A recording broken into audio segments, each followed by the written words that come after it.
50대 이전에 한 번이 아니라 두 번, 세 번 본다든지 50대 이후에도 서너 번씩 자다 깨서 소변을 보게 되는 경우는 전립선 쪽에 문제가 있지 않은지 한번 의심해 볼 수가 있습니다. 전립선도 결국은 남자의 성선 중에 하나거든요. 관계가 있습니다. 일반적으로 8점이 넘으면 치료가 필요한 단계라고 할 수가 있고요. 7가지 항목 중에 한 가지라도 5점을 넘는다면 검사나 치료가 필요하다고 볼 수가 있습니다. 전립선 비대증이 생기게 되면 일단 소변 불쾌한 증상이 나타나기 시작하거든요. 아침에 첫 소변이 좀 시원하게 잘 나오지 않는다, 소변 줄기가 가늘어진다, 소변 보는데 시간이 오래 걸린다, 그리고 소변을 본 다음에 잔뇨감이 남는다, 이런 것들이 초기 증상이라고 얘기할 수 있고요. 조금 더 진행이 돼서 방광에 소변이 남아있게 되면 이걸 통해서 세균 감염이 될 수가 있거든요. 그래서 요로 감염이 나타날 수가 있고, 전립선 혈관이 확장되거나 찢어져서 전립선 피막에 상처가 생기는 거죠. 혈뇨가 나타날 수도 있게 되고요. 소변이 신장 쪽으로 역류가 되면서 신장 기능 자체가 떨어질 수도 있습니다. 이거는 이제 어느 정도 진행이 된 전립선 비대 증상이라고 얘기할 수가 있겠죠. 국제적으로 인정된 증상 점수로 자가 진단을 해볼 수가 있습니다. 7가지 질문이 있는데요.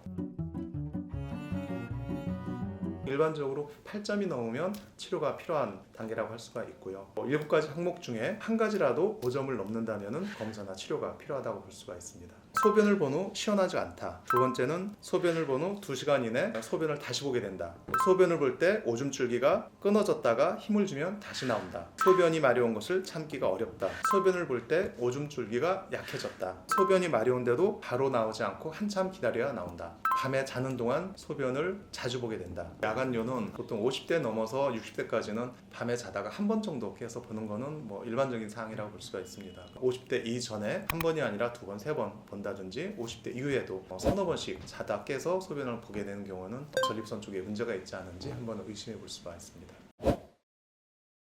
비대증은 남성 호르몬인 테스토스테론의 불균형하고 노화가 주된 원인이 되거든요. 주로 과도한 지방 섭취로 인해서 테스토스테론 전구 물질인 콜레스테롤이 과도하게 공급이 되면 호르몬 분비가 많아지게 되고, 또한 과도한 스트레스에 노출되거나 과로나 과음, 첨가물이 많은 인스턴트 식품들이 섭취 등으로 인해서 산화물이 몸에 많이 축적되어 노화가 빨리 진행되면 전립선 비대증이 생길 수도 있습니다. 두세 가지 정도 약물을 쓰시는 것 같아요. 전립선 주변 근육을 좀 이완시켜 줄 수 있는 그런 약물을 쓰게 되고, 알파 차단제 같은 약물을 쓰게 되고요. 남성 호르몬 분비를 좀 적게 억제시켜 주어서 전립선 사이즈를 좀 줄이는 그런 약물을 쓰게 되는데, 간혹 가다가 약물의 부작용으로 기일성 빈혈이라든지 역행성 사정, 발기부전 같은 증상이 일어나게 되면 결국은 수술적인 방법을 고려하게 되는 것 같습니다. 약물 치료를 했는데 요로 감염이 된다든지 혈뇨라든지 급성 폐 증상이 나타나는 경우에도 수술적인 방법을 고려를 하는 것 같습니다.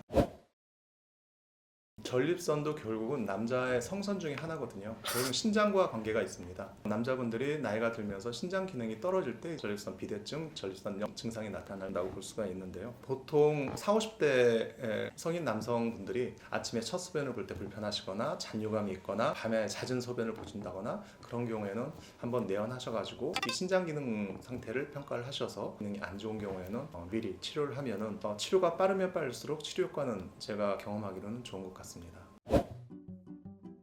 사실은 본인이 전립선 비대증이다, 전립선염이다 해서 그걸 치료하기 위해서 오는 환자분들은 실제 많지는 않고요. 다른 질환으로 와서 진료를 하다 보니 소변 상태를 확인하고 신장 기능을 평가를 했을 때 기능이 떨어져서 환자하고 상담을 하다 보면 저 지금 전립선염이나 전립선 비대증으로 약을 먹고 있습니다 라는 경우가 상당히 많거든요. 저희가 진료하는 대로 체질 감별을 하고 몸의 병증 상태에 맞는 처방을 하게 되면 소변 증상이 개선이 되는 걸 항상 확인할 수가 있었습니다.